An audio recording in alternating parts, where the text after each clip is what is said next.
मला ना लई जणी म्हणतात DM मध्ये की दीदी तू किती हॅपी राहतीस, तुझं लव्ह मॅरेज आहे ना. तुम्हाला एक सांगू का, लग्न कुठलं पण असू द्या, लव्ह मॅरेज असू या अरेंज मॅरेज असू, लग्न लग्न आहे. मग ते असं काही नाही की लव्ह मॅरेज असेल तर तुम्ही हॅपी राहाल किंवा अरेंज मॅरेज असेल तर राहणार नाही. फक्त जोडीदार समजदार पाहिजे, नसता मग लागले घोडे म्हणा. आणि प्रत्येकाला आयुष्यात म्हणजे एक ना एक दिवस असा येतेच की म्हणजे पश्चाताप होते, आपण लग्न केल्याचा पश्चाताप होते, मग ते कुठलं पण लग्न असू दे. आयुष्यभर एकासोबत राहणं सोपं नाही ना, आणि एवढ्या सगळ्या जिम्मेदाऱ्या म्हणजे तर होतच राहते.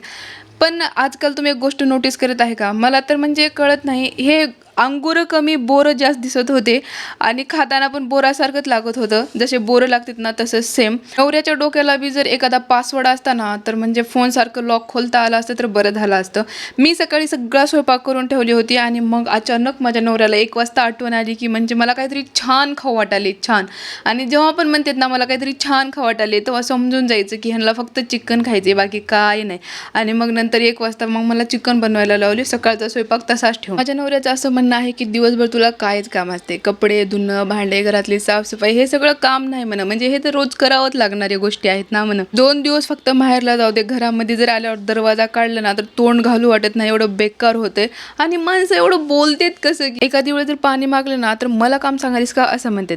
बरं जाऊ द्या, जर पहिल्यांदा व्हिडिओ बघत असाल तर फॉलो करून जावा. भेटूया उद्याच्या व्हिडिओत. Bye bye.